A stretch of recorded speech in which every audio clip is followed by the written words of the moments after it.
something like that would work. I think that like the 23andMe approach, where it's pure genetics and covering all sorts of different types of conditions, is okay, but that's going to be mostly informative for like, under 40-year-old people who are not really thinking yet about whether or not I should start colonoscopy screening, or should I think about being on a statin or something like that. You need more information to make those types of decisions. Genetics on its own isn't going to be enough. Mm-hmm. Nice. And then a lot of these companies have varied revenue streams and places that they can go. So like you've got the test itself that they're selling that gives you a set of information. Then you've got the ones that have subsequent services on top of it, and then you've also got taking the data that they have and selling that to kind of pharma, health insurance companies, life insurance, etc. Like, what do you think is the right mix for a company in terms of the way to maximize their value across different streams? Okay, well, maximizing their value, I think that,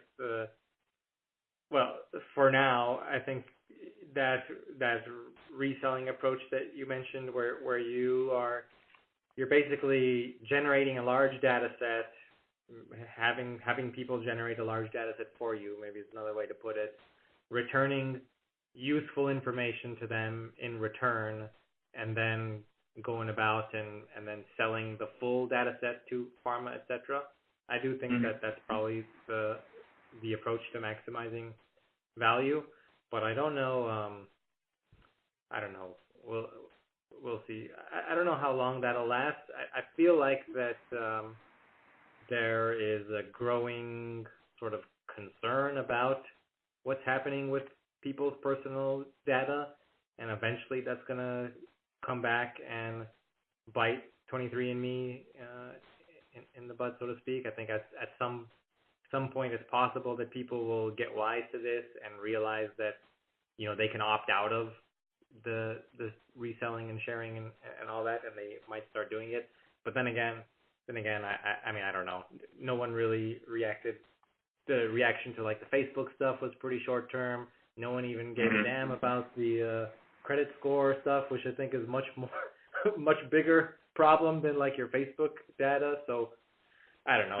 It might just be like this academic feeling that there's a trend where people are starting to get concerned about what's happening to their data, but whether or not that'll actually materialize into people en masse doing a 23andMe test but opting out of having their data sold to other companies, I'm not clear on that. But anyway, assuming they can continue operating that way, then the sort of approach where you're selling data to pharma is definitely going to maximize value there. Yeah. And what do you see as kind of what's next in terms of revenue streams for these types of companies? Well, 23andMe thinks they're going to develop a drug, so I guess therapeutics. I mean, I suppose they've certainly made the hires to do that. That'd be on that side. I think maybe on the more nutrition side of things is probably more related to like advertisements, basically food advertisements and that sort of thing. And then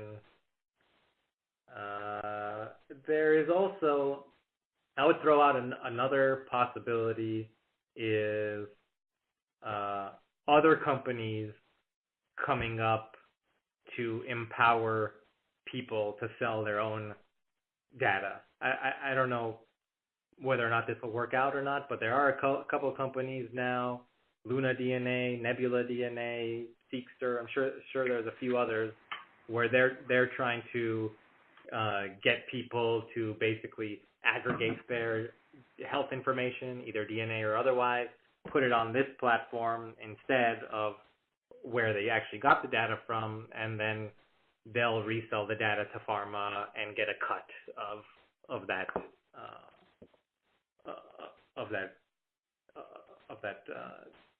the money is basically coming in. It seems like Okay. interesting.